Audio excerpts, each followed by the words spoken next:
السلام عليكم ورحمة الله وبركاته.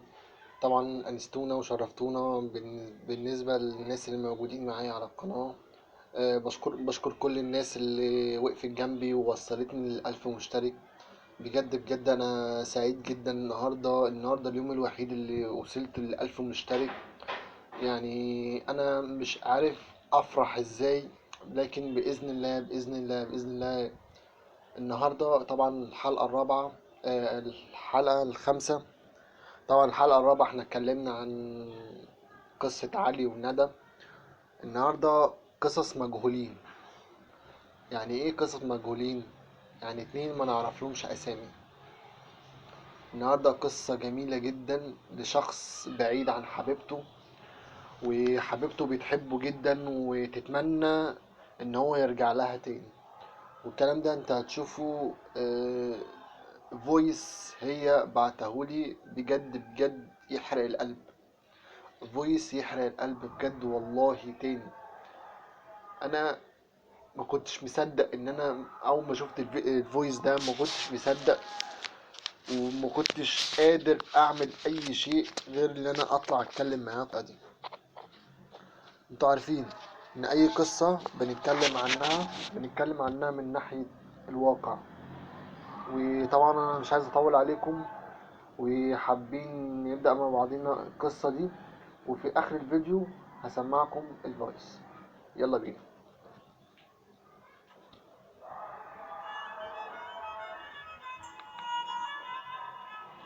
النهاردة قصة اتنين مجهولين. القصة دي هو المشكلة ان هو الشاب بعد عنها لسبب حاجة واحدة بس. ايه هو السبب؟ وده اللي انا هعرفه النهاردة في حلقتنا. طبعا الحلقة الخامسة دي بنتكلم عنها عن ذكر سنة. هما قعدوا يحبوا بعض سنة. عارف يعني ايه السنة؟ البنت ما بتتكلم بحرقة، بتتكلم بعياط، تحس ان هي عيلة صغيرة وبتحبه. في ضمن الرسالة البنت بتقول له انا اعتبرتك بابايا. انا بقول لك يا بابا عشان بعتبرك بابايا. انا بحبك. انت ازاي تسيبني؟ انت بقيت كل حاجة في حياتي. بجد والله انا عرضت لكم الفيديو، يعني اثر القلب جدا. انا ذات نفسي حسيت بحرقة شديدة. يعني قصة زي دي، قصة قصة حب بالطريقة دي، معناها يعني انا بكلمكم اهو، وانا ذات نفسي محروق من جوه من القصة دي. القصة دي صعبة جدا يا جماعة، بجد والله صعبة جدا. عن اي بنت بتمر بقصة زي دي، بجد والله انا محروق لها. يعني انا محروق لها لما بتكلم عن قصة زي دي. قصة بجد تحرق القلب. قصة شاب كان بيحبوا بعض فترة سنة. قعدوا سنة بيحبوا بعض جدا، وكانوا أطيب الاتنين مع بعضهم. بعد كده الشاب ده سابها وسافر، واتعرف على واحدة تانية. ماشي. كانت صديقة ليها. تمام. بس صديقة ليها هي مش حباه. هي بس عايزة توري صاحبتها ان هي خدته منها بمعنى اصح.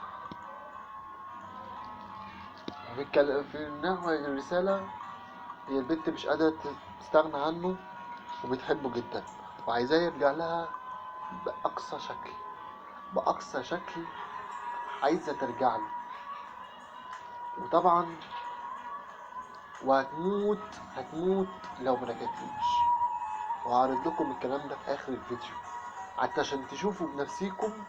بنت محروقة بطريقة أنا مش قادر أتخيلها. يعني طريقة الحرقة اللي هي فيها تقطع القلب. بجد والله تقطع القلب يا جماعة. عايزين نشوف صاحب المجهول ده.